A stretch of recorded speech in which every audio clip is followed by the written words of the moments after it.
right, here she comes. Oh.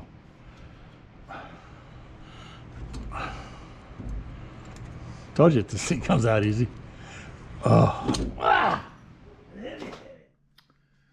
Well, when it rains, it pours. Just got done getting my Tahoe new ring and pinion set because I need to re-gear it with bigger tires and all.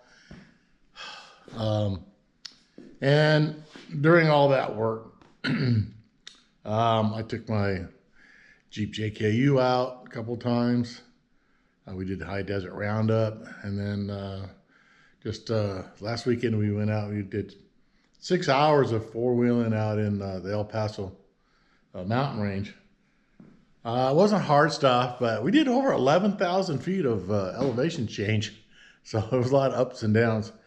But anyway, had a good day. Got off the trail, drove about 25 minutes up to Ridgecrest. Left my Jeep there at my daughter's house. She needed to use it, and she had my truck. I really like to have my truck back. So, yeah, took my truck back, and then a few days later, they were coming down here. And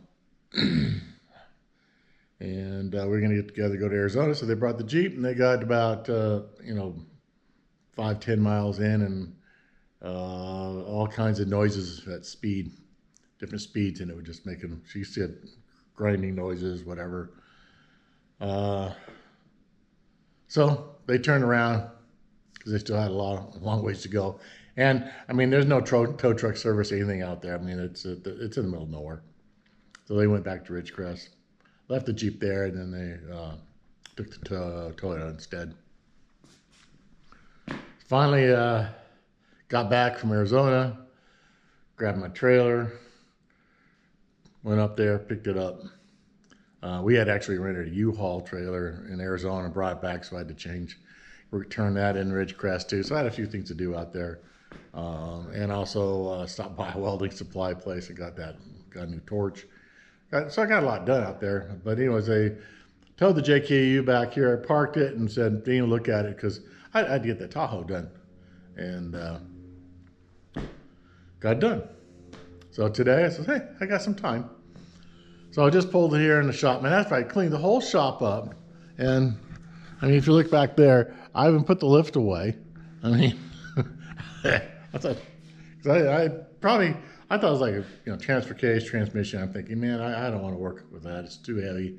I have to buy. I don't know. That's what I thought it was. Crawled under there, just kind of shake things around a little bit. And the first thing I did, I looked at the front differential, and there was oil on it, like it leaking out of the pinion gear. Grabbed the front drive shaft. I get up there. Well, basically the pinion bearing on the front drive shaft is toast. So that's where we're at. And even if that wasn't the noise, it's going to be the noise. So I got some work to do today. Want to get this, got to get the lift back out, get the Jeep on the lift, and then get the tires off and basically start taking this thing apart. I had no plans on doing another axle build, but I've got 2 under my belt, so I guess this is going to be number 3. Got to learn something new because this has electric locker, and I haven't seen electric locker, so I've done ARBs. That was in my CJ5 a long time ago, but yeah, so good to learn something today. At least I'm going to get apart, see how much metal's in there, see if I broke any teeth, and then after that, it'll be, order parts, and then I can go off and do something while I'm waiting for parts. But so yeah, that's the new project for this round. For me, it'll be a couple of weeks of work, and for you guys, it'll be like 10 minutes. So lucky to be here. So we'll be right back when I get everything kind of set up. All right, so took apart the whole axle. See that? I'm not supposed to do that. It's supposed to be, a couple foot-pounds. But see, it goes in and out, back and forth. That's all wrong. Anyways, But the whole axle came apart. It's kind of textbook.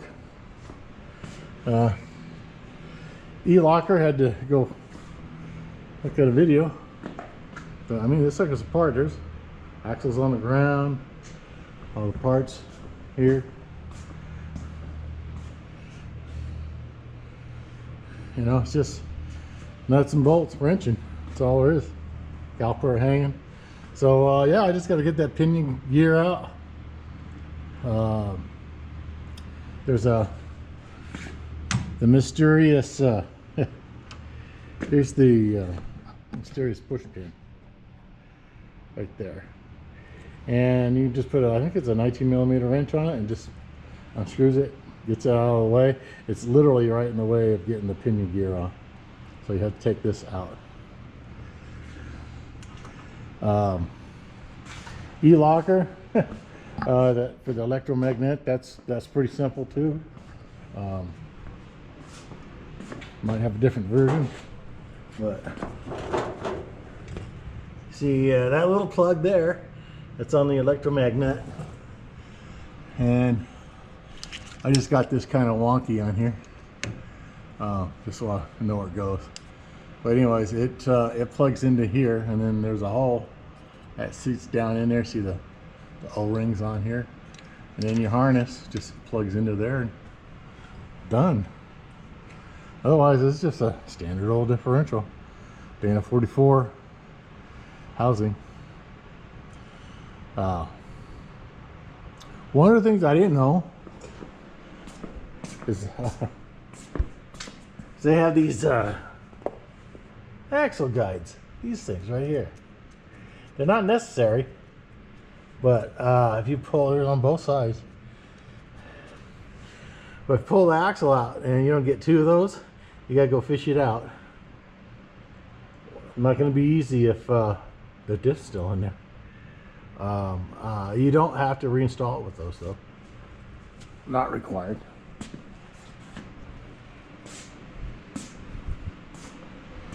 So that's all I got for now. It actually came apart pretty easy. Don't need a lot of instructions. No C-clips or nothing in there. I had to take a little crowbar action like right in here just to get the axle to pop. And then once it popped with a little crowbar, just boom, came right out. So anyways, let me get that pinion gear out and we'll take a look at the gears. And preliminarily the gear set looked good, so I might just need new bearings and races and call it a day. I'll let you know. Be right back. Alright, well, back here on this Wrangler JK. Took me a bit of investigation to figure out, and whoever installed these ring and pinion for me, they didn't crush the crush sleeve. And how do I know? Well, that's because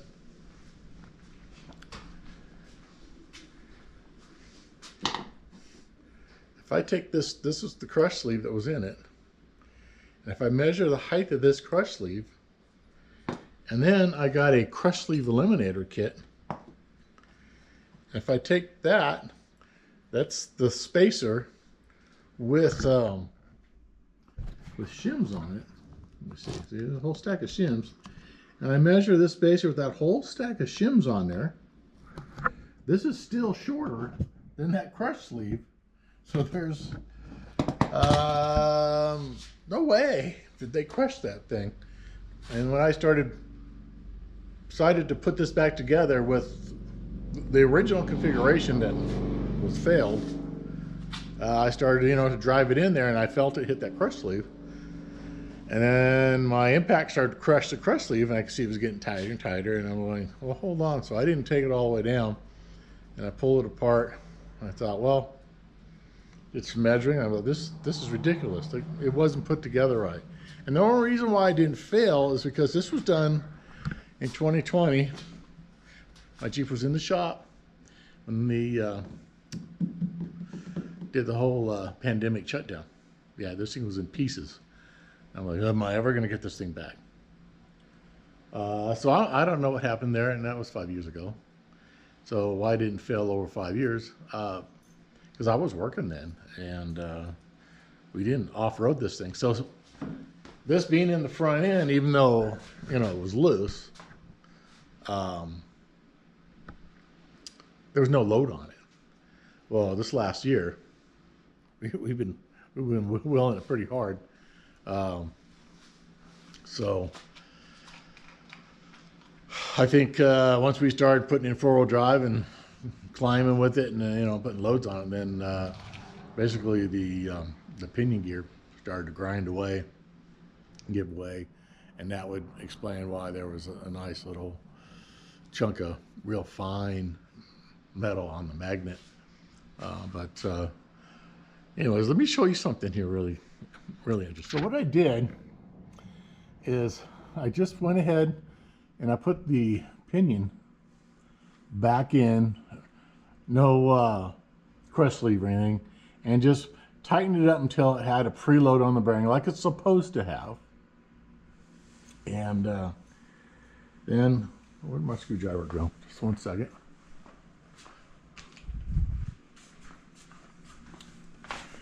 And then I put the carrier in, and the backlash was way out. It was like 15 thousandths or better. It's supposed to be like 6 to 10.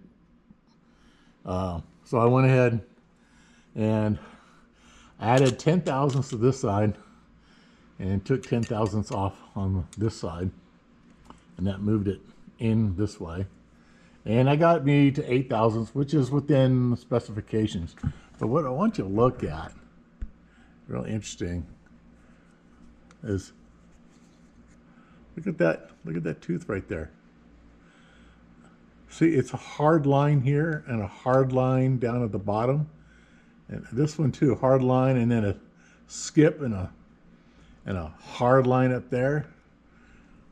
You know, all these guys, I mean, they're supposed to look like nice fluffy hamburger buns or footballs, not these like arrowheads, or look like, you know, thumbnail scratches, or, you know. So I went ahead and this is on the drive side of the gear too. Let me roll it back. And you can see here, it ain't even better. It's got a hard line here and a hard line up here. I mean, it was like this is ridiculous. So, so yeah, they're hard on top and bottom. So I went ahead, called my guy at West Coast Differential. He says, "Yeah, those are wasted." So that pinion wobbling around in there, doing this, it just started wearing its edges off. And then when now I have it fixed in there right, the way it's supposed to be, it's just showing what has contact, and so the teeth aren't contacting right. So this ring and pinion, it's absolutely wasted. So this vehicle is not going anywhere for a while. It'll take probably 3 days for that stuff to ship and get in here, and then we'll go ahead and tackle this when we have the parts. So that is the status of this. I'm probably in it with the bearing kit and a new ring and pinion, some shims. What else I get? So yeah, maybe $500 in parts now. So but it's gonna sit here until I get all the parts, get it back together, and then it should be rolling good. I was just glad it didn't break on the trail. So as soon as stuff comes in, we'll start all over and update this again. So we'll see you in a few. Well, finally got the new gears replace on this Wrangler. They're all screwed up. I've already cleaned them up. They have like a anti-rust coating on there, and sometimes it's worse than others. This time it was pretty gooey, so just use brake cleaner and shop rag and just put it in a bucket.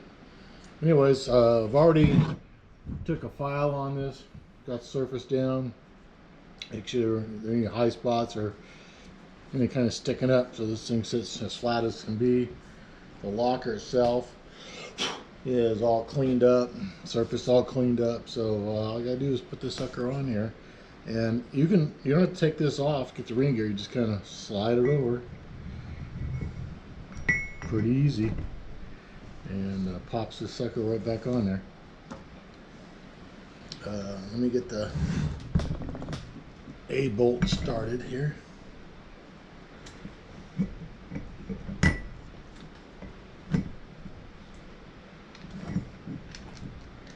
Always easier said than done, as they say.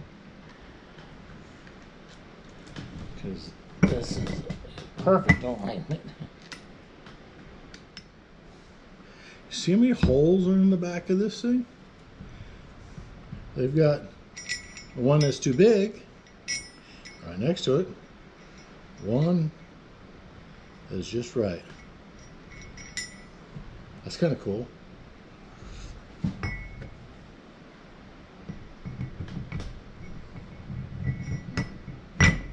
Try this again.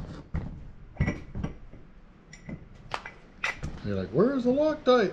Well, that's coming. You know, you got to get this thing on there before you can do that. Okay, so these two will get Loctite as soon as I get two others in there. That's my game plan, anyways. Alright, those are on there. Let me go grab a torque wrench.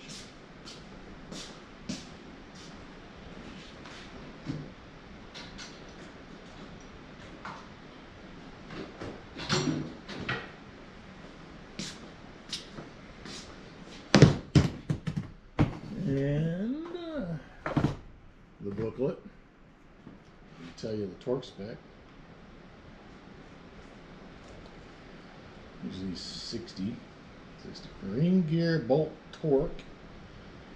Dana 44 JK. Oh, this is right here. JK front. Holy cow! I would have been wrong. 135 foot-pounds.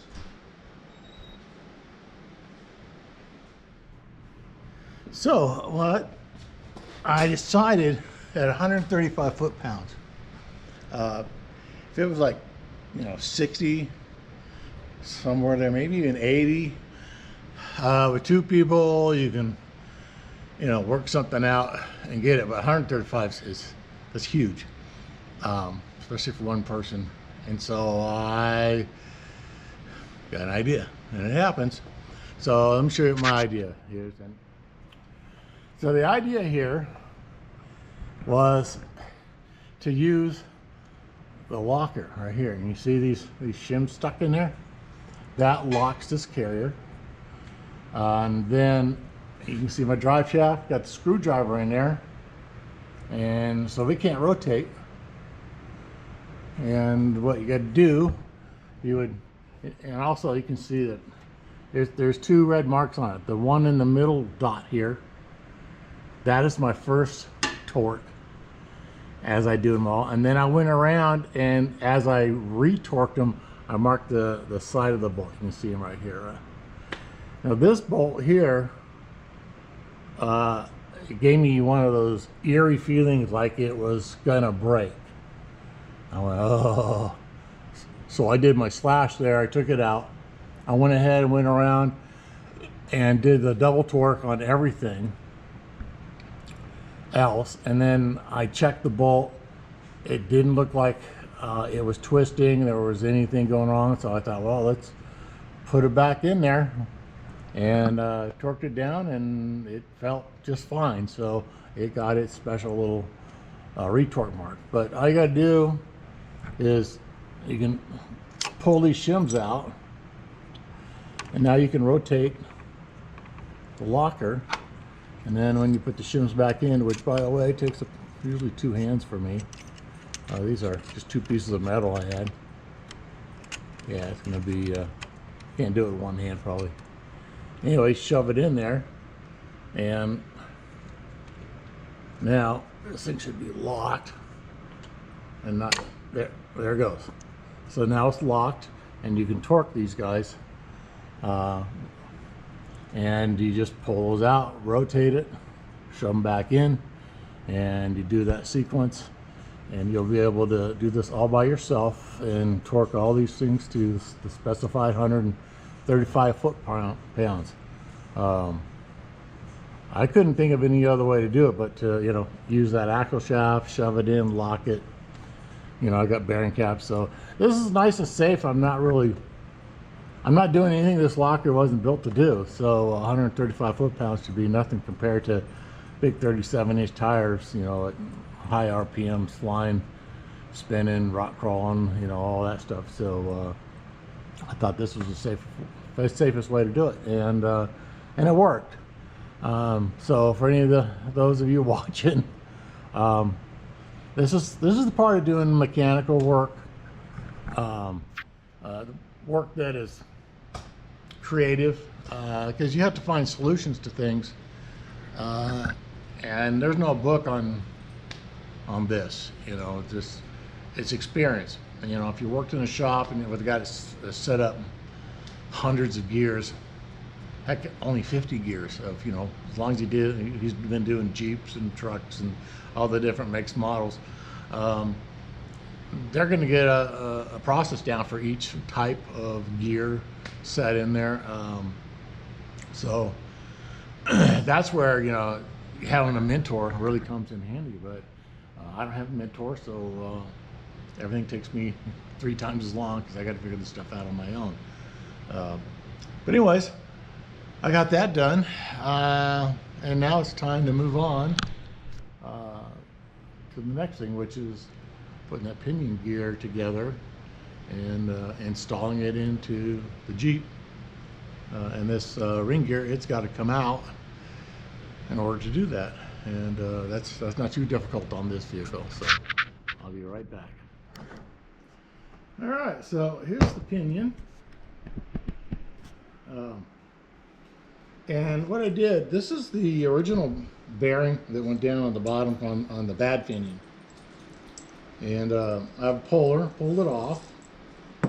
And I'm really upset because, I mean, I paid good money for an installer, and the pinion shims that he used was that one. That's a factory shim. And then you can see how tight, you know, see how tight that fits. I mean, it's a good snug tight. Well, he used 2 shims on top of this that were, they added up to maybe 1/1000. But they were the wrong diameter. They were too big. They're all sloppy. You can see them, they're all like bent and twisted. And so I was a little tweaked, you know.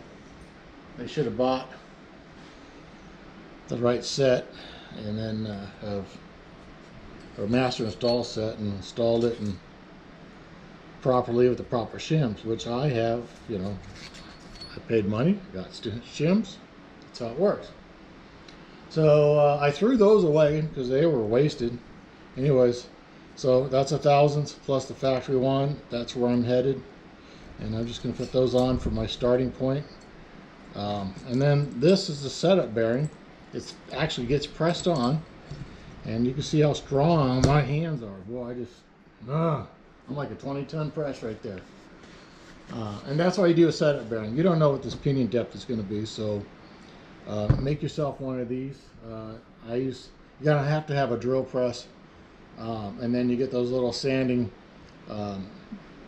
cylinders, and you just put it on the arbor and tighten it down, and you just run that bearing, you know, round and round and round, and until you take off enough to where it slides on. Now to get this off, I actually turn it upside down, kind of hold it and bang it on the bench, and it'll just come right off.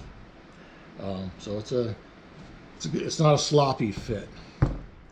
So anyways, let's take this over to the Jeep and get it mounted on there.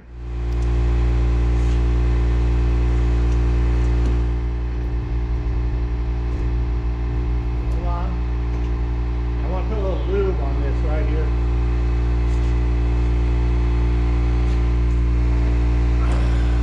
There we go. A little oil.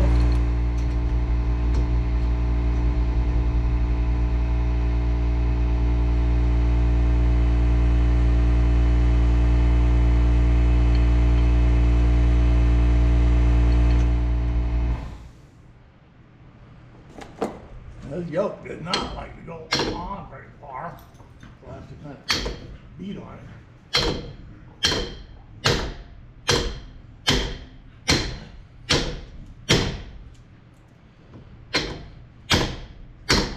There we go. Now I can get the nut on there. Oh, and I'm not using the new Pinion nut, I'm using the old one. It's a lock nut, and after you run it in and out a bunch of times, it don't lock you anymore, so you gotta keep that in mind. All right, let me get a wrench.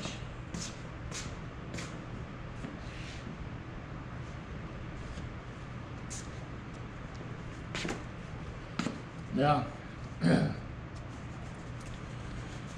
I put a glove on because these things will just, gears are sharp. All right, tool for the job. And they're gonna just start snugging it in here. There we go.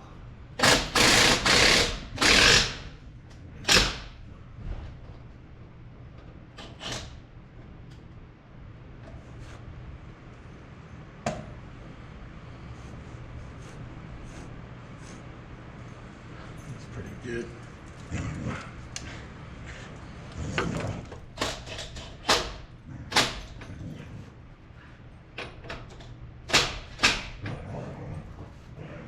There, just a little bit of preload on it. Now the setup, I'm just putting the setup that came out, and then you're going to see where it's at. And of course that one was installed improperly from the get-go, so I don't have any hopes of it being even close. But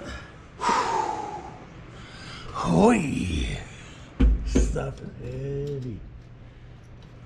Well, you don't want to do 1 tons because they're just heavier. No, let's just do 1 ton. Yeah, go kill yourself. See how much I care. Whoa.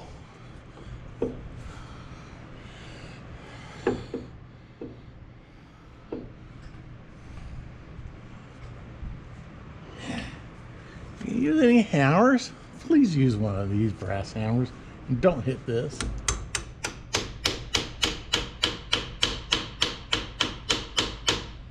I'm not beating it in. There we go.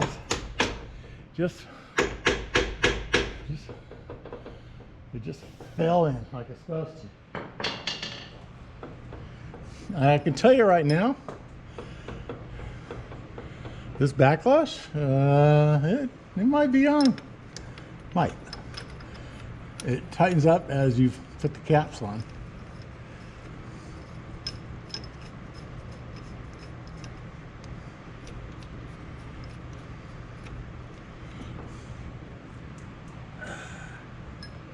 I don't know what it is. This side I have all kinds of problems putting it on. I can never get this one top bolt started. It just wants to bind. So what I've been doing is starting it on the bottom. I mean, and there should be no resistance. It should just, you know, thread right in.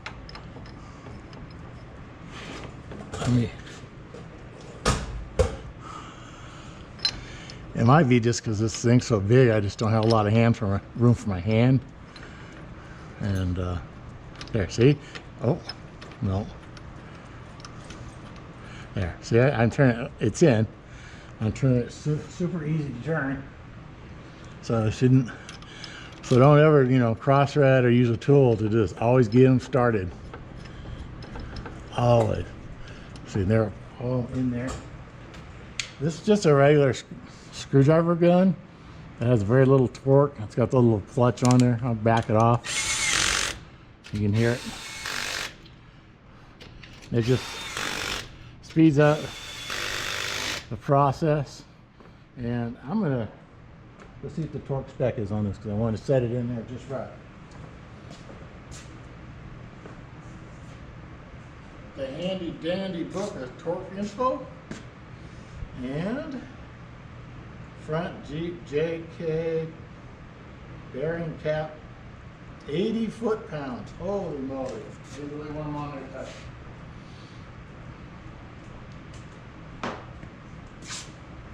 So let me get the old torquey wrench out. It does make the torque, when you set it, it does make a difference in the final setup. So when you're just kind of wiggling to say you're struggling to find, like you started a really bad pattern, and you're struggling to find something that, you know, works. Yeah, just kind of tighten them by hand, and you don't have to fully torque. And then when you get, you know, a backlash, you're like, oh yeah, there you go. Then, you know, torque it down. But I want to give me a good starting point. And it's the only way I know how to do it.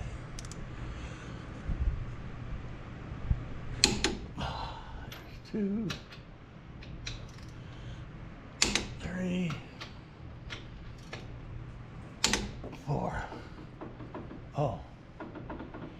You do this enough times and you can feel the backlash is close. But it ain't what it is until you put the measuring toy on there. You gotta measure it.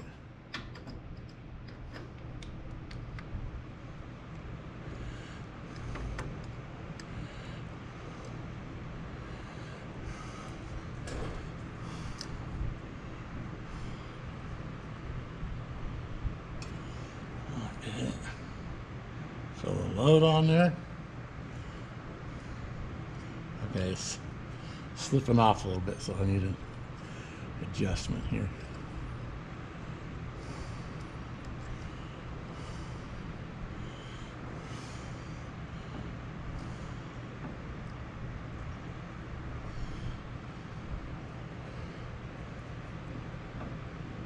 I have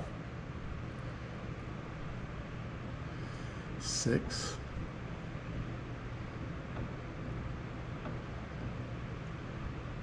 7, 7.5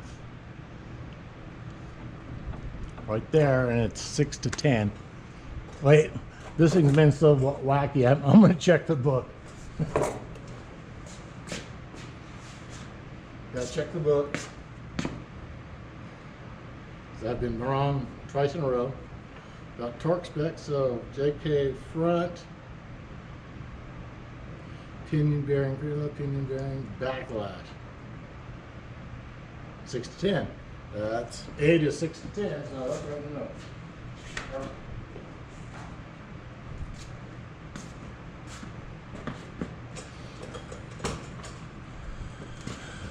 Okay.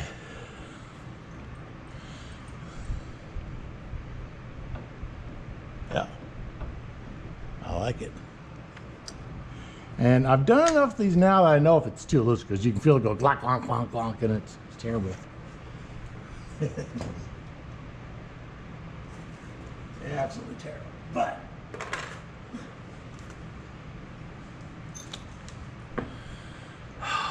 okay, let's run a pattern, huh?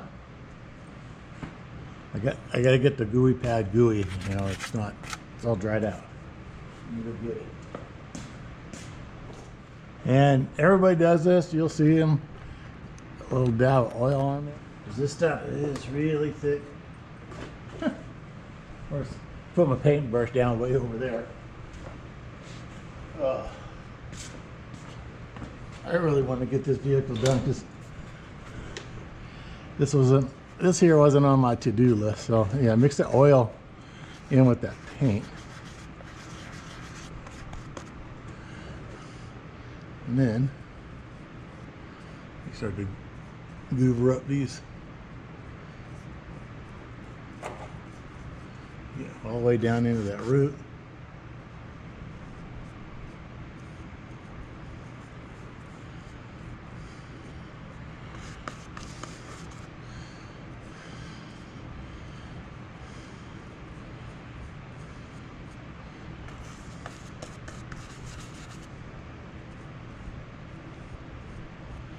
You gotta get both sides of the teeth. And my paint's getting just a hair thin.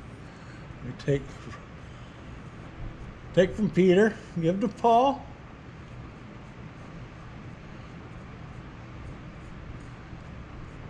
Let's get a little more ink here. I think I'll do the dry side of that too. Why not? All right, that's it.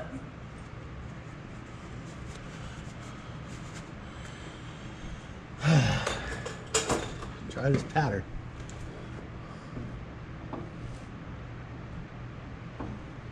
Okay, so that'd be the dry side. Now, I'm gonna put my hand right here. It just gives it a little bit of load. I just got past it. Now I'm gonna go back. Well, putting a little bit of load on it, and I'm going to go forward. And I'm just looking up there. I can see where it's hitting it. There we go. Come on, bad boy. Man, give me a good reading. I want my first.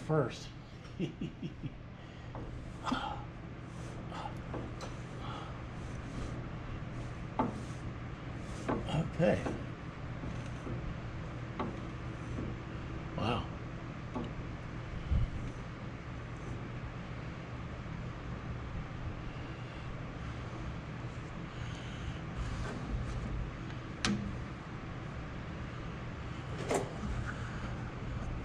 Hold on. Coming off magnet. You guys see this? So this is the coast side. I think my paint's just a little too gooey. And then, hold on, need two hands. But look at that. Look at that dry side. That's full contact all the way across the tooth. It's in the center. And everybody says, let the drive side drive your decision. And this is the time when I'm going to say this factory setup, or what the original setup is. I mean, I can't make that any better. I mean, it's from the toe to the heel, or whichever toe heel. It's not too deep. You can see down in the root. It's not way down in there. I got full contact. Shoot, I'm gonna go with that. So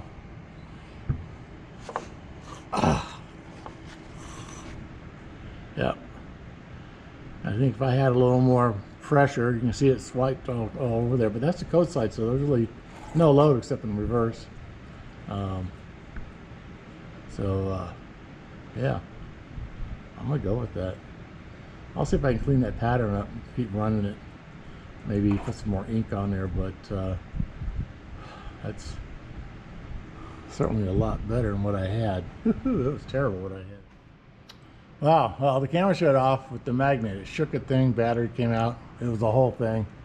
Camera's back, I'm back. So back onto this reed. To me it's a little bit too far in the toe, which means the pinion's too far this way, because you have to look at it from the pinion, not from this side but from that side.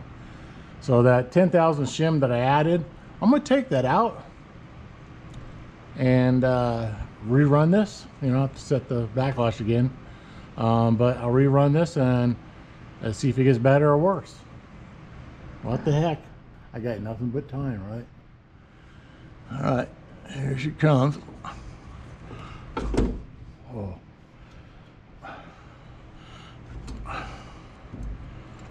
Told you this thing comes out easy. Oh. Ah. Oh man, don't get stuck in there. And then put your hand in here.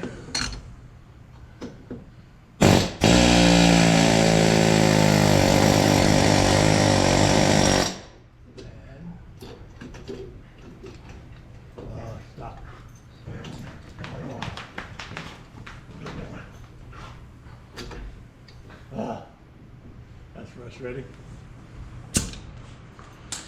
Tip is too small for the end of this one. The good thing is, see this setup bearing coming off here.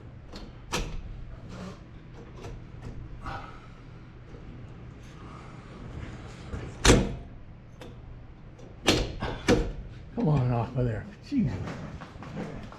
Oh, this is gonna be fun.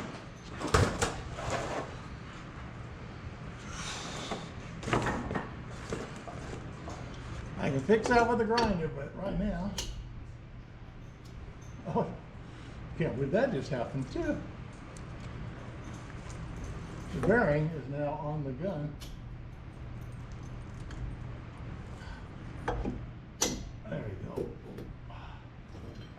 So, just need to grind that sucker down so it's fatter.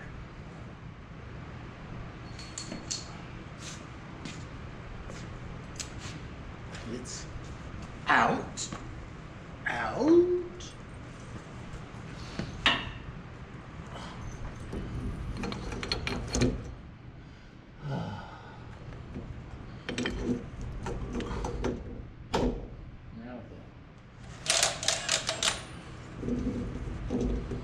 Snug it up.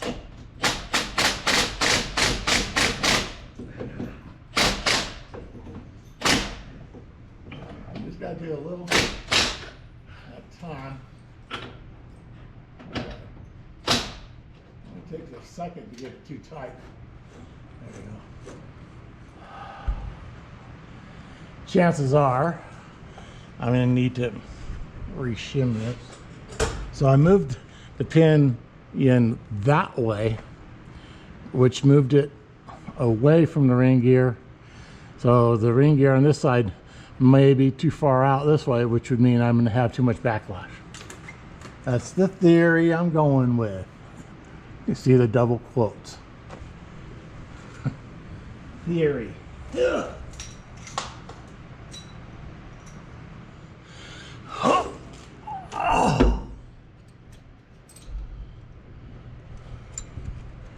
Don't let my head get in the way.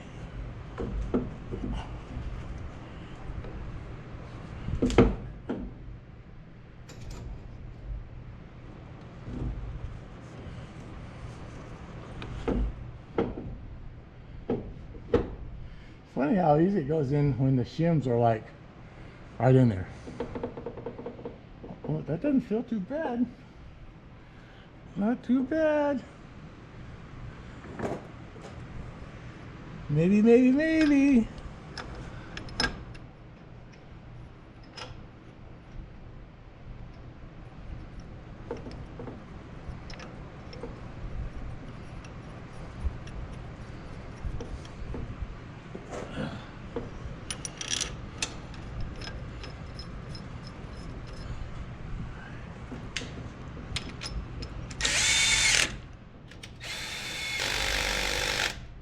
Now, if you wonder what keeps this go around, I'll show you. Now I got the cap should hold it in there. So there's a little notch right here, and that key goes into that notch right there. And then this just goes back in like that. And that would be the factory location for that, see?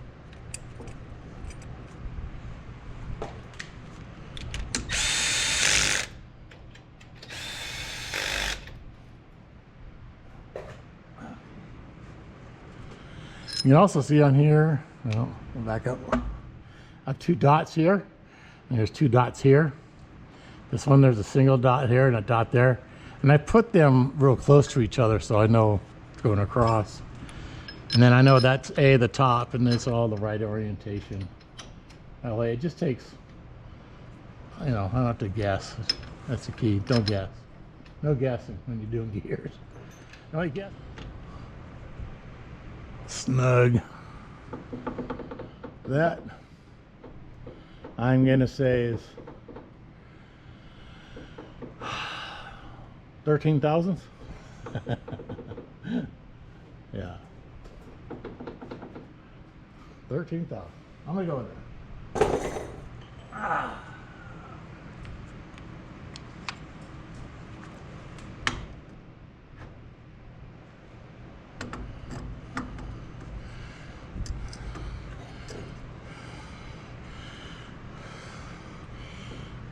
Oh, well, I was wrong.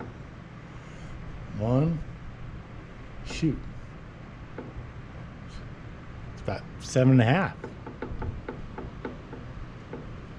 What did I do wrong? Okay, hold on. You really got to get it in a good spot. Yeah.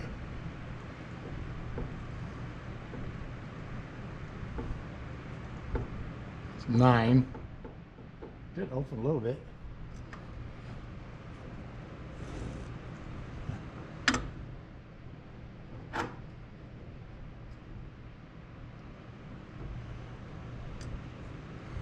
There's a little thing that'll bend it down. Let's see if I can get it a little higher. Yeah, get a better reading here.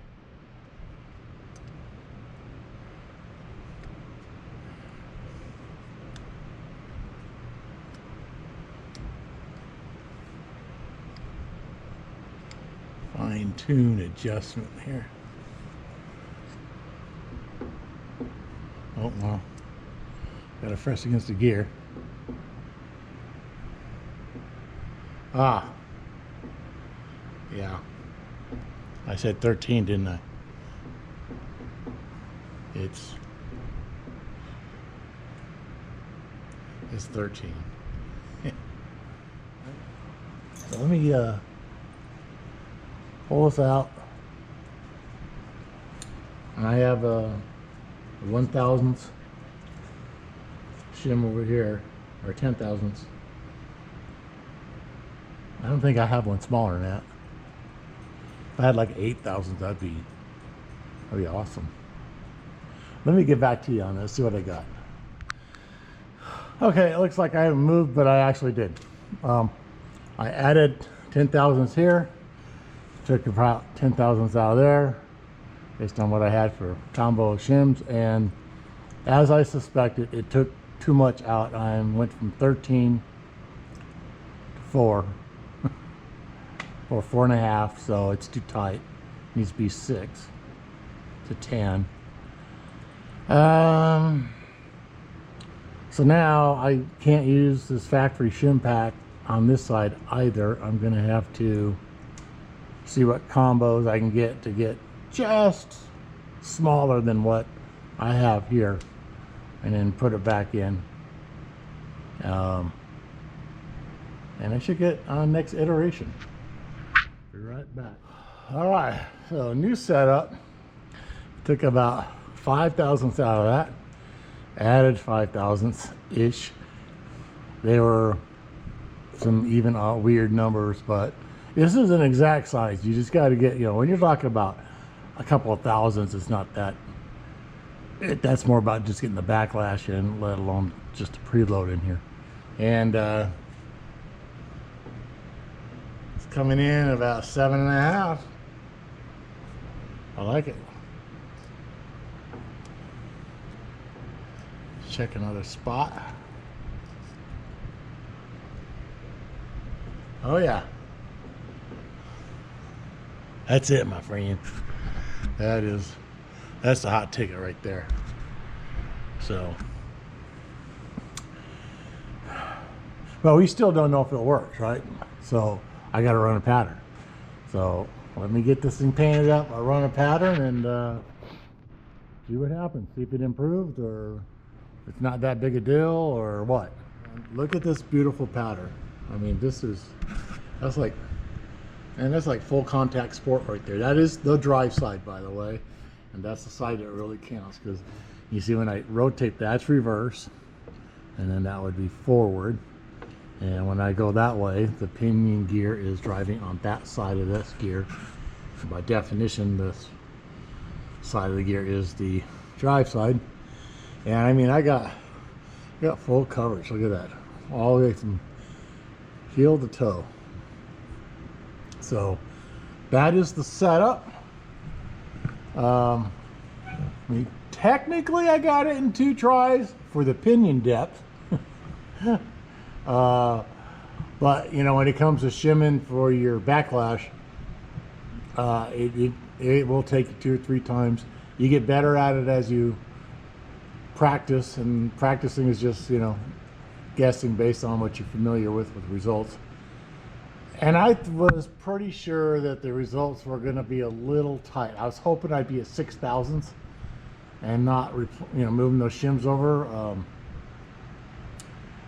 When I did the 10,000, the 10,000 shim swap, but no, it just went too tight. That's just the way it went. So I was able to get shim packs to split that 10,000ths to 5,000ths ish.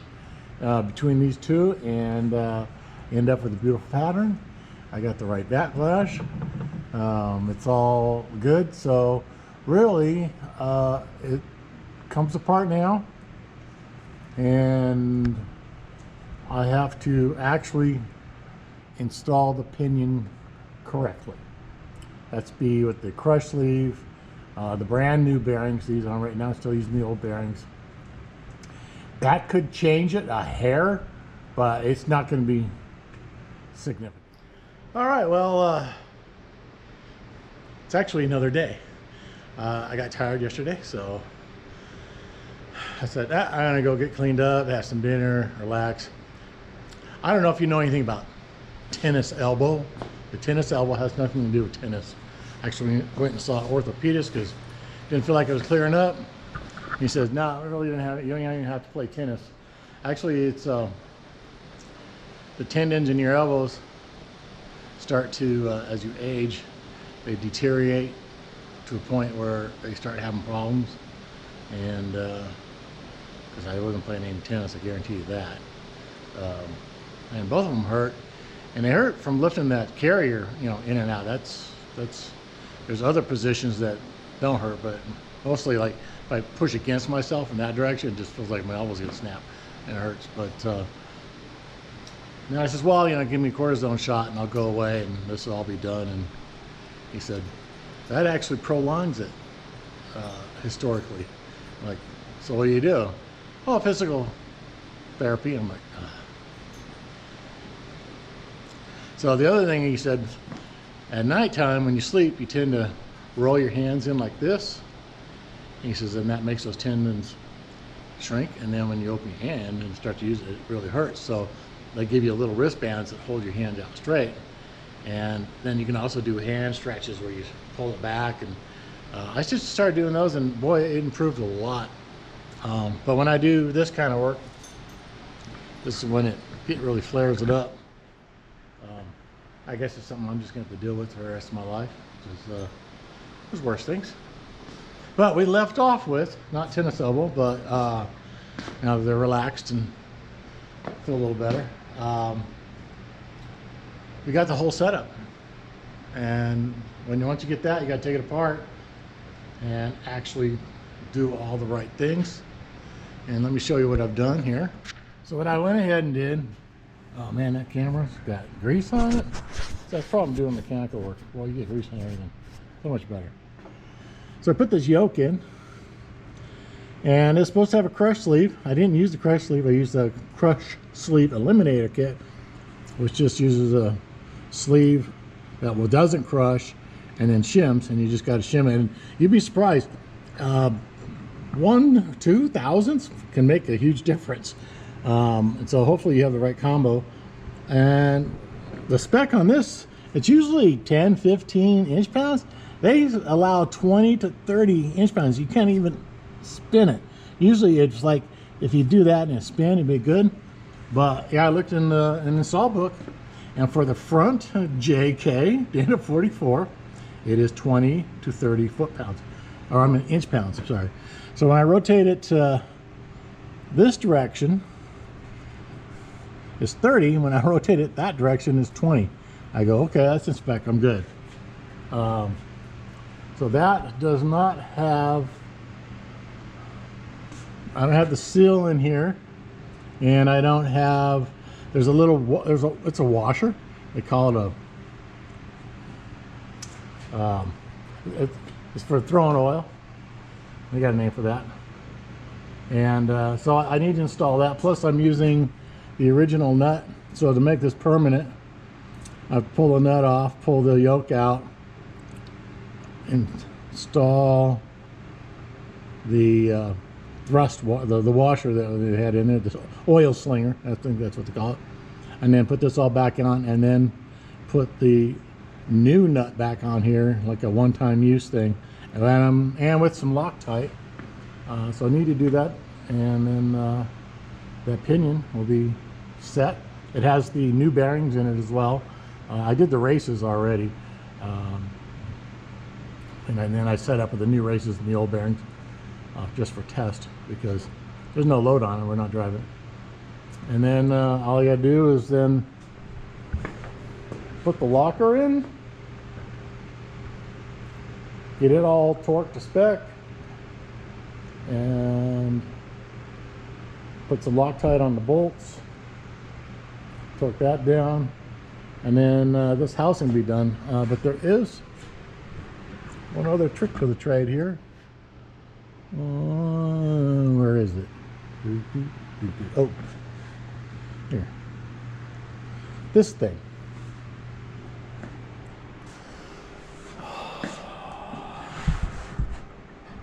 So this thing, a little mushroom head, and it's a pull outie, not push any on the spring.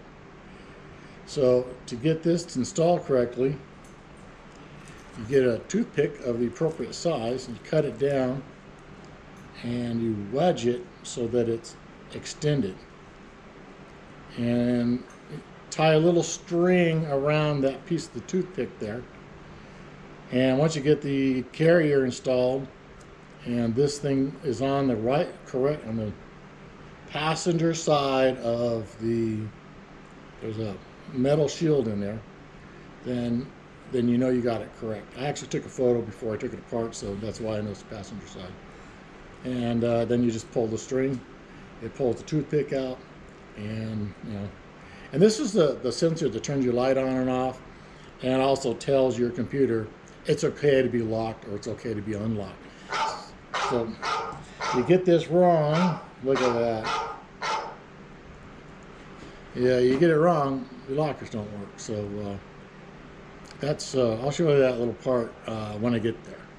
So let me go finish the pinion install, and then we'll get this in there, do a little toothpick on the string thing, and then we'll do the differential, and we'll show you how that works when I get there. Be right back. All right, so here we go. I finished the pinion install. That was just like I say, pull the yoke off and put in that little oil slinger, tap in the seal, tap in the yoke, and then put the brand new yoke nut. And did you know there's no torque spec on the yoke nut?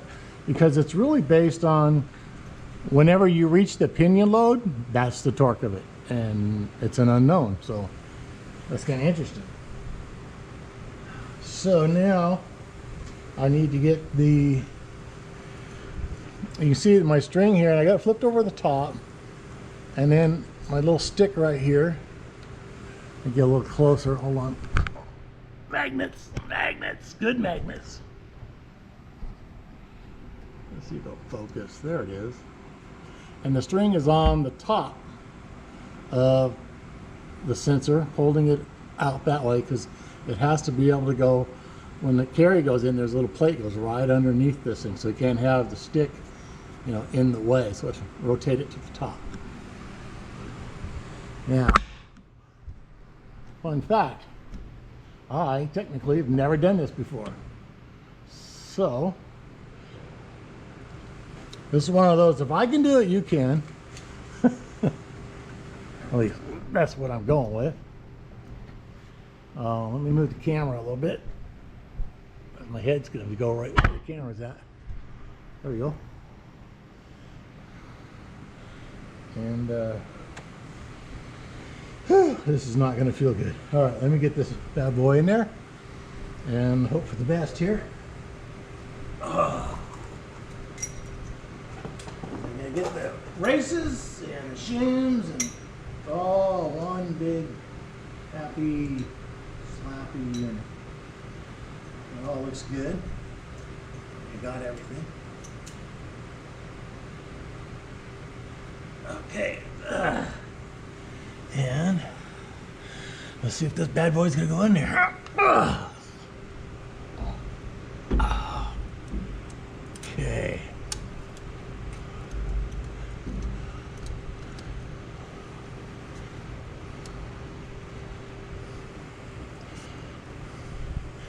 Now this one's different from the other ones I've done.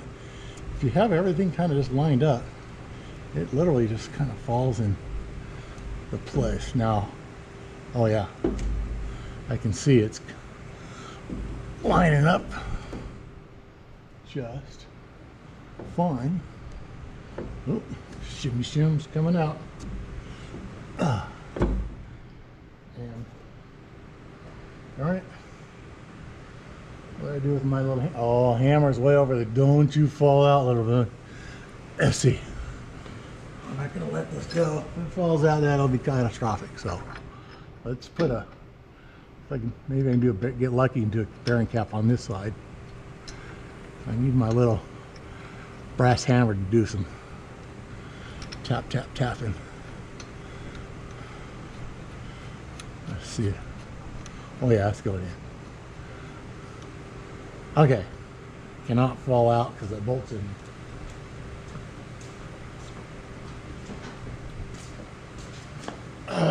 All right, I just do a little. Get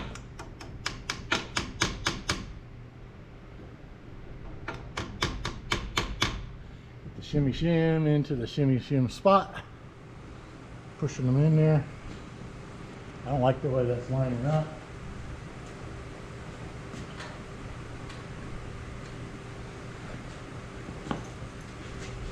Let's see if this will fit. There we go. Oh yeah. I can feel it seated all the way to the back. This one needs a little help too.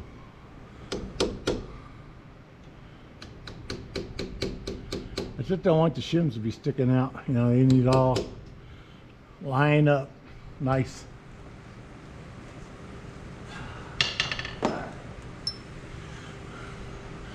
Now I'm going to deal with that clamp after I get these on. Just seemed to be easier that way.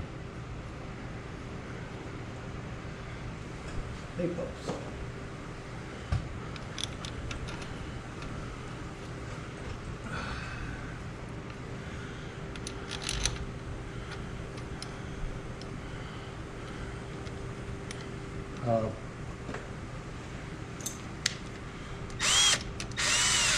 Like I said, this is not a torque.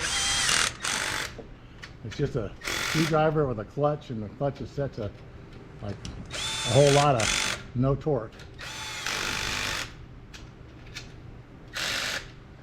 Now, I don't know the camera can pick it up or not. Might. Let's see. The light in there maybe.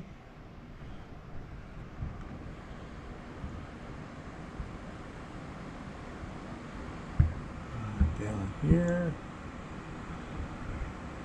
You see that back in there where the string's at, and you see that little mushroom head is on the driver, or sorry, the passenger side.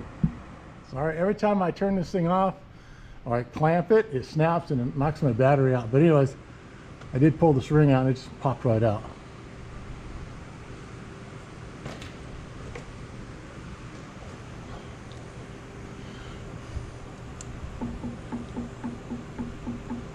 Wow, this thing's tight.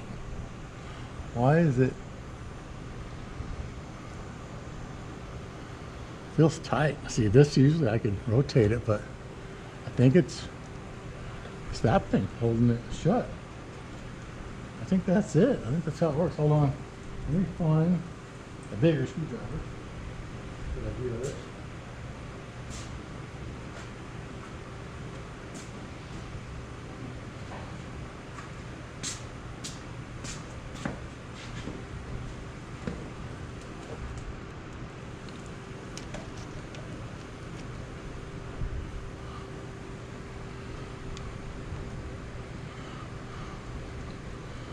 Wow. I don't know, it's like jammy in there. All right, let me back this out.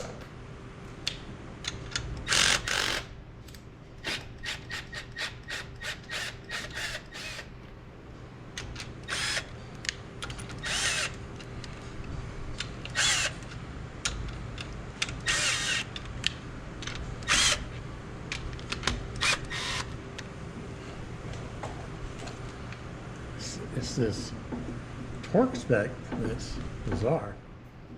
There it goes. Oh, there we go. I know it had something going on.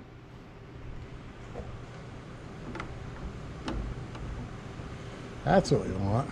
Now, let's take these out. So, I got this bearing cap is in.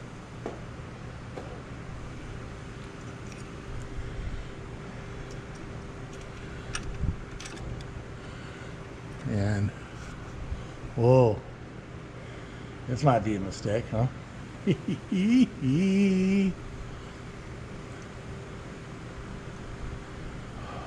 Because this has to plug into this, and that has to be in that hole, and I don't think I can plug it in with that bearing cap there, so we're going to take that out. Call this learning along with Andy, right? That's what we're doing.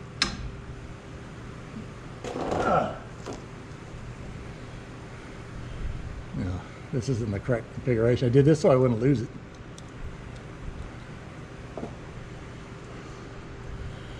Okay. Let's see, orientation is that way.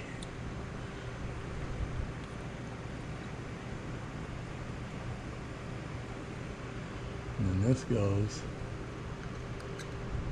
has an O-ring on it, which is nice.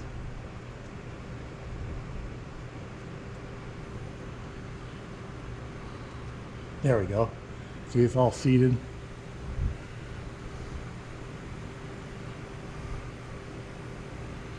I'm gonna put that in my hand.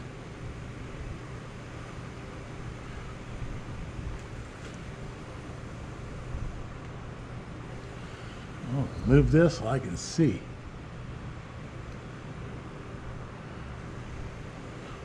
Ah, I know what I did. Reverse that. Ugh. Okay. There's no way you can plug it in this way. I remember what I did a couple days ago, when a couple weeks ago, because I've been waiting for parts forever. Take this out. We'll take that down a little bit just to get some room.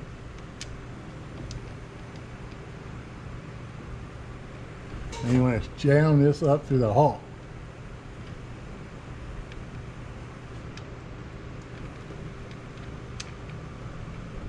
It should go. Let me empty my hands. See the orientation. Oh, there we go. Having that light up there is somewhat helpful. Come on. Come on. Come on. Right. Okay. Then we take a friendly little sensor and proper orientation is that way. It's now plugged in. See how simple that is? So if you ever have to field do this, yeah, there you go. And then the tab's over here and the hole's there for the tab. And then we're gonna pop that down that way. Oh, that has Loctite on it. I see the tight of Lockness. And you know, Loctite, oh, get away from the compressor.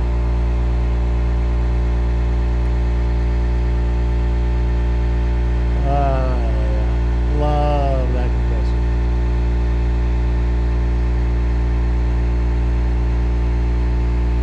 Anybody know what size this is? I'm gonna guess an 8.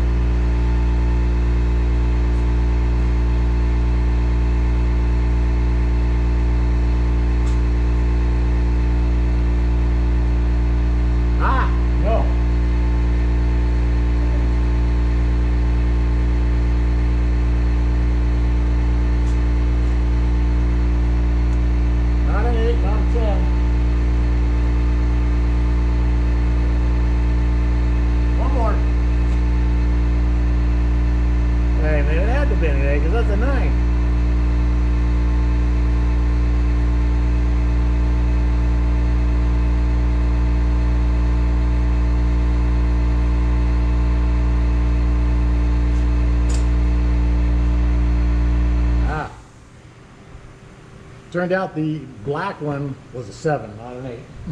Had them in the wrong order.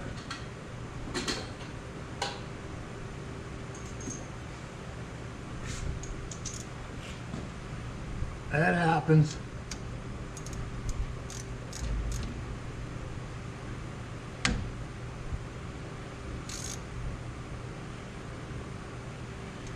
But what I was saying,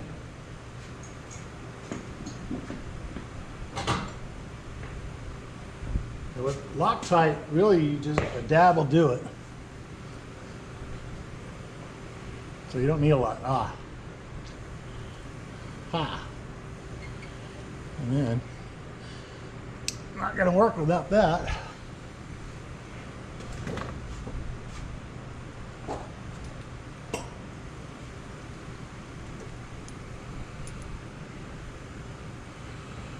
Okay.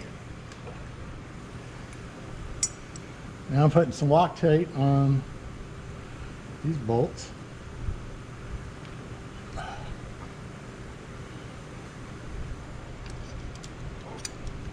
For sure that goes under. Oh, let's see if you put the bearing cap on, huh?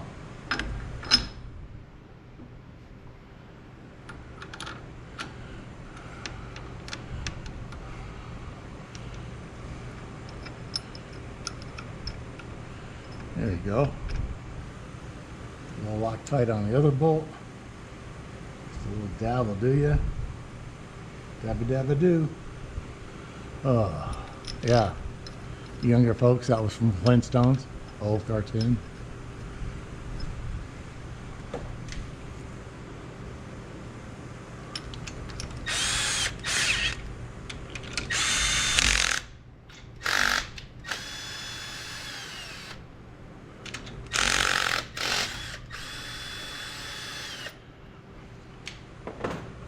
Okay.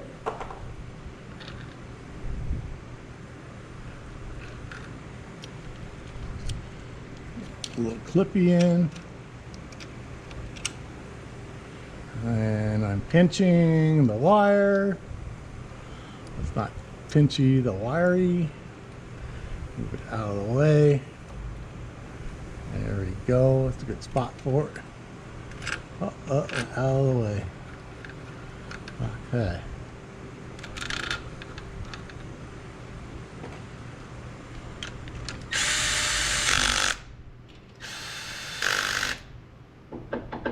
Oh, that feels better.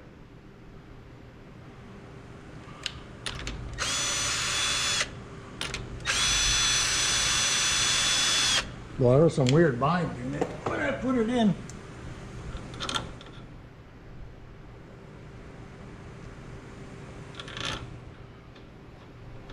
Weird bind.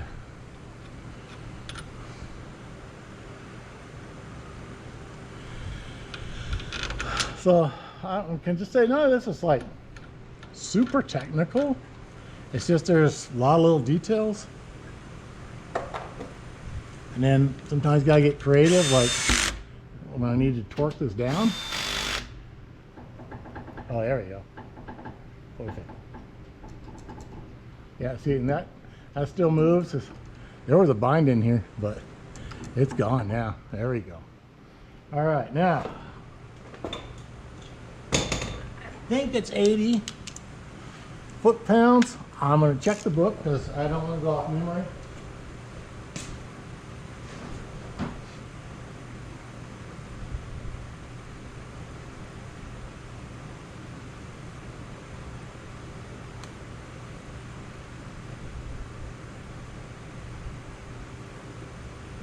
Yep. Big 8.0 foot-pounds. Got my torque going here. Got Oss over here playing with the rope. She's impatient because I've not been participating. I know I haven't been playing with it.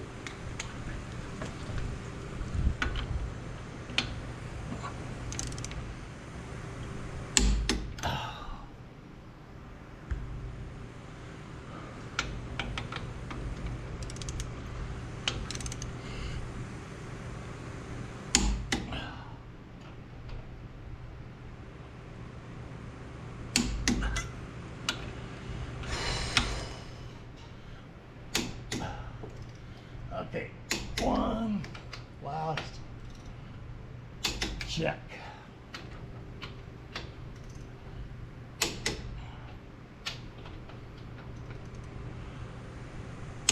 Okay. Oh, wasn't that hard, guys? Let's see. Yep. Got just a baby bit of backlash in there. And I'm going to check it.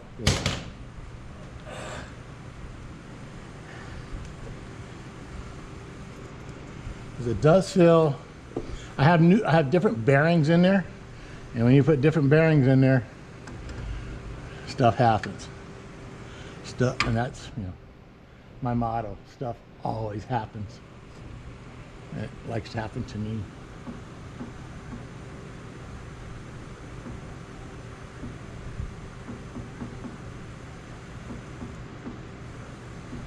Wow. It's tight. It's 5.5. You know what spec is? 6 to 10. And I think I'm okay with it. Because it's going to loosen up as soon as it gets hot.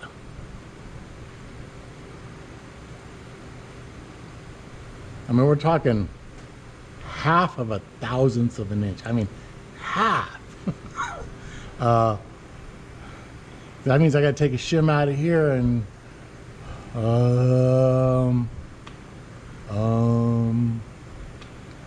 yeah, got to take a shim out of there, which is going to be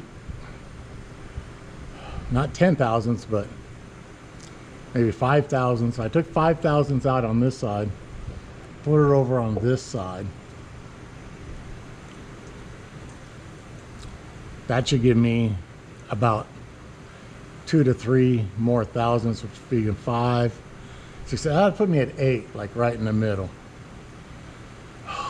I'm tired, but I'm going to do the right thing. I'm going to take it out, shimmy shim, put it back in, and then when we get back, it's going to look exactly like this. So you don't need to ride along. It's the same process over and over again, but you did see the final install. So pretend this is right, and it will be. Okay, we're back again. Now, I took, because it's based on the combo of shims you have to give you the numbers. I wanted like 5 thousandths to move this way, but I had to do 6 thousandths. That's all I had with the combo. So I took 6 thousandths out of this side, and I put it over on this side. So the shim stack, as far as the load on the carrier, is the same.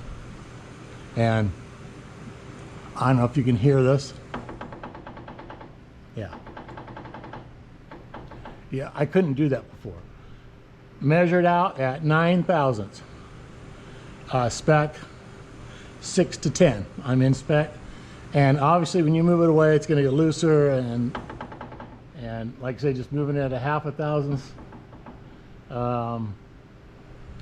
This direction, it just opens it up a little more backlash between the gears.